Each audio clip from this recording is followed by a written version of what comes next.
الحمدللہ وحدہ لا شریک لہ والصلاۃ والسلام علی من لا نبی بعد۔ پارہ نمبر 20 سورہ نمل چل رہی تھی، تو پارہ نمبر 20 کے شروع میں اللہ رب العزت نے کچھ دلائل تو اپنی قدرت کے بیان فرمائے کہ اللہ تعالیٰ کے علاوہ رزق کون دے سکتا ہے، تکلیفیں کون دور کرتا ہے، بارشیں کون برساتا ہے، تمہاری حاجات کو پورا کون کرتا ہے، اللہ کے علاوہ کوئی نہیں ہے۔ تو اللہ تعالیٰ نے اپنی قدرت کے دلائل بیان فرمائے۔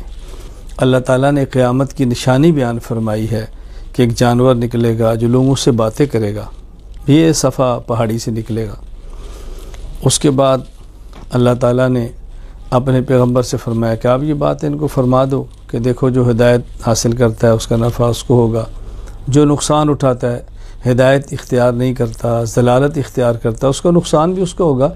میرے ذمہ تو قرآن کریم پڑھ کے سمجھانا ہے، میں نے تمہیں سمجھا دیا، دونوں راستے تمہارے سامنے ہیں۔ جو حق اختیار کرے گا فائدہ اٹھائے گا، حق کو چھوڑے گا تو دنیا آخرت میں تباہ و برباد ہوگا۔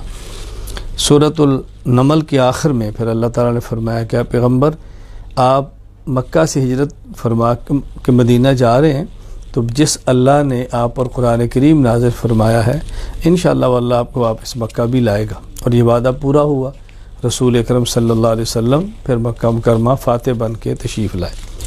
سورۃ العنکبوت، چونکہ سورت میں عنکبوت یعنی مکڑی کا ذکر ہے، اس لیے سورت کا نام ہی سورۃ العنکبوت رکھا گیا ہے۔ اللہ تعالیٰ نے یہاں یہ بات شروع میں سمجھائی ہے کہ اللہ تعالیٰ کی سنت ہے، اللہ تعالیٰ کی عادت ہے کہ اللہ تعالیٰ اپنے بندوں کا آزمائش سے ابتلا سے گزارتے ہیں۔ تو اہل حق کا، اللہ والوں کا آزمائش سے گزرنا یہ حق ہونے کی دلیل ہے، یہ کوئی حق سے نکلنے کی دلیل نہیں ہے۔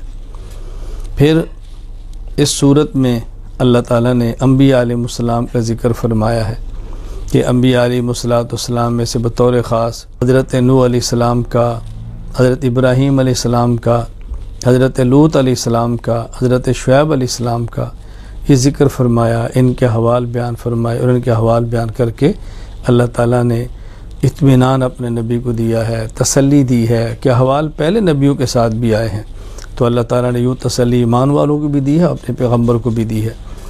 پھر یہاں بالکل آخر میں پارہ نمبر 20 کے آخر میں عنکبوت یعنی مکڑی کا ذکر کیا ہے کہ جو مشرکین شرک کرتے ہیں یہ مکڑی کے جالے کی طرح ہے، جس طرح بہت کمزور ہوتا ہے اس طرح شرک بھی بہت کمزور ہوتا ہے، تو مکڑی کے جالے سے بچو اور توحید کا دامن تھامو جو بہت مضبوط ہے۔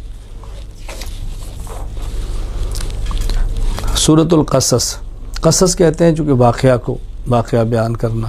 اس سورت میں موسیٰ علیہ السلام کا ایک اہم واقعہ ذکر کیا ہے کہ موسیٰ علیہ السلام شہر میں داخل ہوئے، اور موسیٰ علیہ السلام کی قوم کا آدمی جو اسرائیلی تھا، فرعون کی قوم کا آدمی جو قبطی تھا، آپس میں لڑ رہے تھے۔ تو موسیٰ علیہ السلام نے چھڑانے کے لیے قبطی کو مکہ مارا تو وہ قتل ہو گیا، قتل کا ارادہ نہیں تھا۔ موسیٰ علیہ السلام نے اللہ تعالیٰ سے دعا بھی مانگی، یا اللہ میرا ارادہ قتل نہیں تھا لیکن ہو گیا، مجھے آپ معاف فرما دیں۔ دوسرے دن پھر موسیٰ علیہ السلام شہر میں داخل ہوئے تو وہی ان کی قوم کا جو اسرائیلی آدمی تھا کہ اسی سے لڑ رہا تھا۔ تو موسیٰ علیہ السلام نے چھڑانا چاہا، تو چھڑانے کے لیے شاید آپ نے پھر مکہ اٹھایا۔ وہ اسرائیلی بول پڑا کہ کل آپ نے اس کو مارا تھا تو آج آپ مجھے ماریں گے۔ تو اس سے یہ بات پھیل گئی کہ قاتل تو موسیٰ علیہ السلام کے جو گزشتہ کل واقعہ پیش آیا تھا، تو تلاش کیا جا رہا تھا بندہ کون ہے جس نے قتل کیا۔ پھر موسیٰ علیہ السلام وہاں سے چھپے اور چھپ کر اپنی جان بچانے کے لیے دوڑے، اور مدین کا آپ نے رخ کیا۔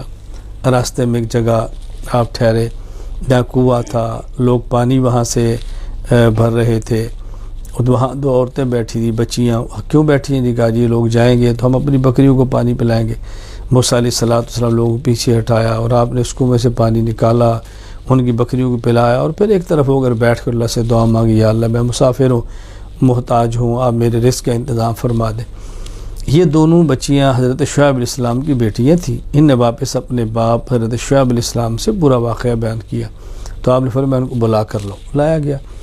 تو حضرت موسیٰ علیہ السلام کی بیٹیوں نے کہا ابا جی یہ تو قوی ہے، ہم نے مشاہدہ کیا ہے، اتنا بڑا ڈول ہے پانی کا نکالتے ہیں، ساری بکریوں کو پانی پلا دیے، اور پھر امین ہے، حیا کا بہت خیال کی، آنکھ اٹھا کر بھی ہماری طرف نہیں دیکھی، آپ ان کو ملازمت پہ رکھیں۔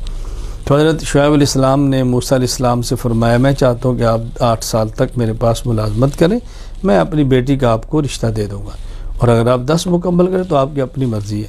خیر موسیٰ علیہ السلام وہاں ٹھہرے، 10 سال تک بکریاں چرائیں، حضرت شعیب علیہ السلام کی بیٹی کے ساتھ نکاح ہوا، پھر آپ واپس تشریف لائے، اور موسیٰ علیہ السلام کا یہ واقعہ بڑی تفصیل سے یہاں پر موجود ہے۔ تو حاجت پیش آ گئی، بندہ کوئی نہیں تھا، پھر آپ نے ایک پہاڑی پہ دیکھا کہ آگ نظر آ رہی، وہاں گئے تو یہ موسیٰ علیہ السلام کو نبوت ملی، آپ کے اوپر وحی آئی۔ تو یوں موسیٰ علیہ السلام کا واقعہ پیش آیا۔ پھر آپ واپس تشریف لائے ہیں جہاں اپنے فرعون کو دعوت دی ہے، وہاں ایک شخص قارون تھا، بہت مال و دولت کا مالک، پورے اونٹوں کا ایک غلہ ریوڑ اس کا، یعنی یوں سمجھے خزانے کی چابیاں اٹھاتے تھے۔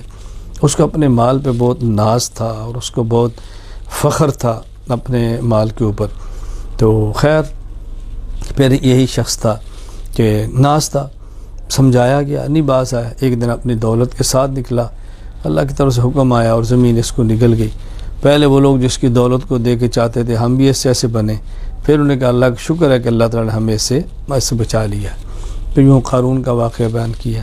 اس صورت کے آخر میں اللہ تعالیٰ نے پیشین گوئی بیان کیا، محمد صلی اللہ علیہ وسلم وہ اللہ جس نے آپ پر قرآن نازل کیا ہے، مکہ سے ہجرت کر کے آپ مدینہ تشریف لے جائیں گے، وہ اللہ دوبارہ آپ کو مکہ لائے گا۔ پیشین گوئی پوری ہوئی، آپ 8 ہجری میں فاتح مکہ بن کے مکہ تشریف لائے۔ تو یہ اس صورت کے مختصر سے مضامین ہیں جو میں نے آپ کی خدمت میں پیش کی ہیں۔ اللہ تعالی ہمیں ہدایت یافتہ بنائے، اللہ تعالی ضلالت سے بچائے، انبیاء علیہ السلام کے واقعات اور قصوں سے عبرت حاصل کرنے کی توفیق عطا فرمائے۔